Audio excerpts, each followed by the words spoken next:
It started by I told my agent I have this idea for a story, and she was like, "Okay, well, you work on that and get it to me."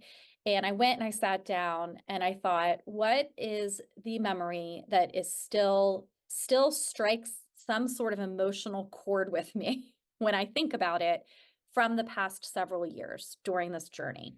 And a memory came to me and I thought, that's what I'm going to start with. I'm going to write in detail, in color, what I experienced in that memory. And then I'm going to go from there. And I'll build everything else around that memory, the growth from that time or prior to that time, what led up to it, all of that. So that was really helpful to me because I didn't have to dig deep for like re-embodying something that I might not be feeling anymore. There were other parts of the book where I was like, I need to include this, but I don't have a strong feeling or memory anymore because I'm past it. But for me, starting and in future writing, I think that's what I'll do, starting with a memory where I still have emotion and so I can write emotionally about it helped me. And I wrote it out and I sent it to her the next day. And she was like, "Oh, I meant like send it, I thought you were going to send it to me in like 3 months." And I was like, "No, this is it. This is what I want to write about." And she was like, "Yeah, that's great. We should submit it." So that is how I kind of jumped off. The story that I share in the book is my story of kind of noticing how, especially for, I would say, couples with young families, how big of a role stress was playing in their happiness and unhappiness. And I was seeing that in my couples, but the reality is that as I was seeing it in my couples, I was struggling with it very deeply in my own life. And when I finally decided I wanted to write about it, I felt like I had gotten to a point where my husband and I had really navigated it well. Not perfectly, not even beautifully, but we had gotten to a place where something had changed for us in a big way related to the impact of stress. And I felt like right away I want to write about what this looked like for us because that's a story I can tell. It's my story. I'm not going to write somebody else's story about that. And it's a story that might feel relatable because it's really my story.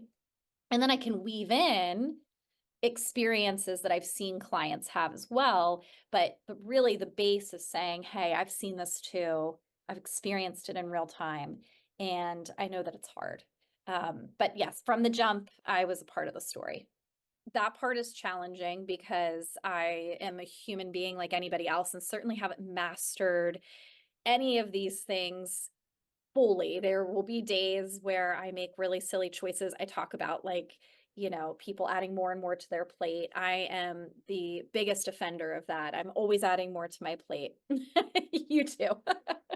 But it's something that I've worked on. And I think what I tried to do as I was going through is I really wanted it to be realistic and to show like not everybody's perfect. We're not trying to become robots who are like, I can't control that, so I won't become emotionally upset, and I can control that, so I'll do it. But like life is a little messy, but here are some tools you can try, and even just trying them a little bit can help you to improve. And so when I was thinking about my own relationship, what I did while I was laying out the book was I thought, where are examples that my husband and I had to come into contact with these? And those are the stories I'm going to tell. I mean, there was many other stories I could have told, um, but I thought, let's just do examples of like where this came up. Either it came up in my awareness and it's how I learned that that was something, or it came up because we had to do it.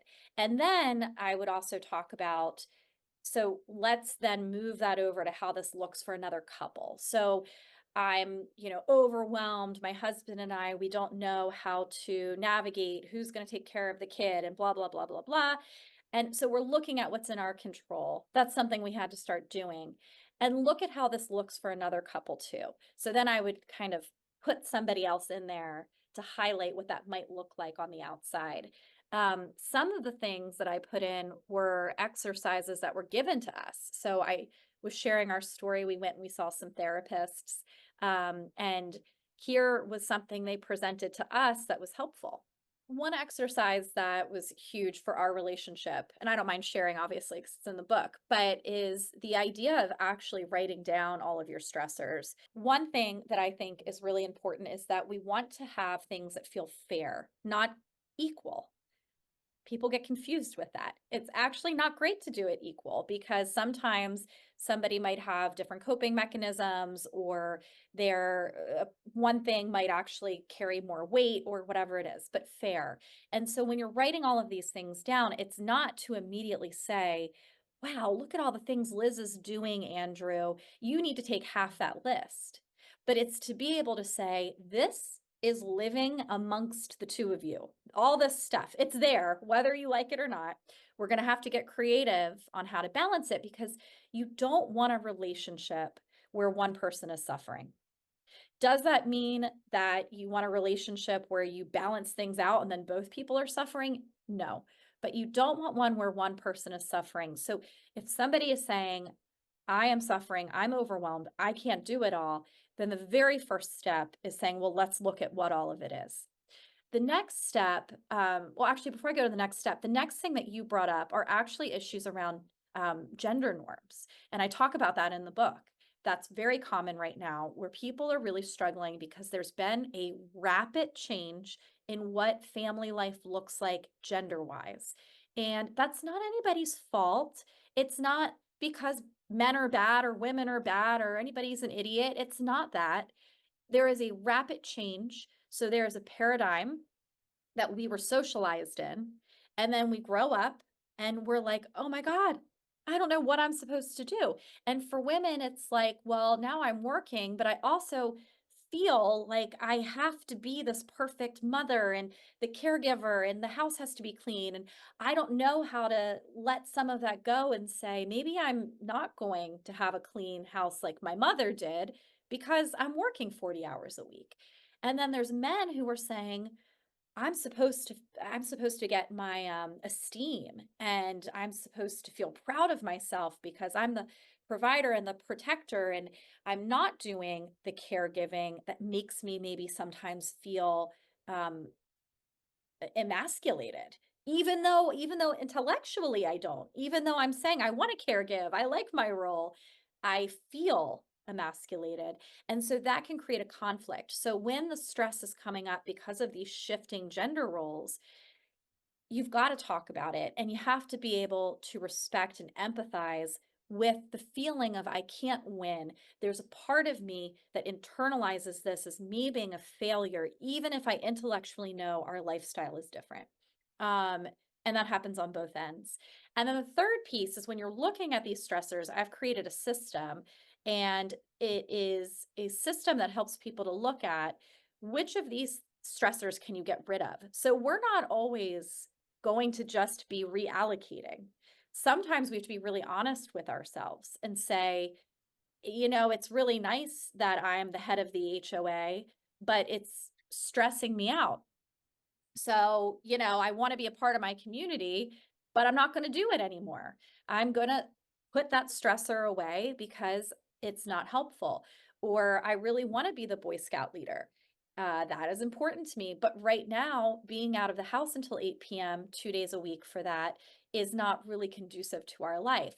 So I talk to people about, let's look at this list. What can you get rid of?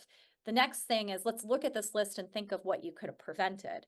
So could you have had plans and systems where the account didn't get overdrafted on the first of the month because you know what's coming out and you paused some of it?